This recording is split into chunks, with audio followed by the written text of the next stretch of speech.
A restless night, an endless night. Gusts of wind bring about paralyzing, freezing emotions. The feeling while lying curled up, shivering in a frost-covered tent awaiting morning to come, is no different from that of someone living remotely, awaiting the late night train to return home to reunite with their family on Lunar New Year's Eve. If one were to unfortunately miss the last train, they surely would be quite disappointed and restless. The cold winds follow one another in a dark night of quiet scenery, inert air, people deep in sleep. I myself was alone in a quiet corner, hastily wrapped in a shawl, meditatively sitting while observing the self in action.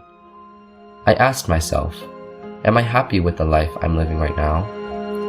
Perhaps some people will think that we are torturing our bodies, torturing ourselves. Is it true to the spirit taught by the Buddha? Please allow me to share the answer in the final post. As usual, we received instant noodles for breakfast and went on with our own activities. Some are meditating, walking, or sitting. Others are reading scriptures.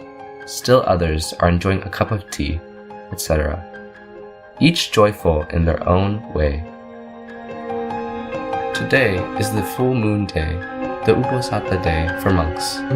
The Buddhist disciples from Hung Dao Temple in Vietnam made food offerings. Brother Cheng Thin and I together offered them to the Sangha and took the last positions in line. For this reason, I had just realized that the monks at the end of the line were always short on food, with only steamed rice, soup, and a little remainder of vegetables. I feel even more loving for them, having to leave last, arriving late, and the Buddhist disciples supporting the Sangha being the last to eat. Regardless, I still believe this path is ours to choose, thus willing to accept and be content with what we have. Whether the food is adequate or lacking, it is merely to sustain life through the days. A little more is just fine. A little less is also alright. Around 3 p.m., the monks dressed neatly and gathered in a prearranged open space. The most senior monk led the chanting of paying homage to the Triple Gem, and another monk recited the disciplinary rules, in accordance with the protocol. We listened attentively, with joy, to the rules for monks being recited. With the cold wind rushing back, sunset was also when we chanted the suttas to spread loving kindness, transfer merits, and share blessings before resting. One by one, we headed to our tents.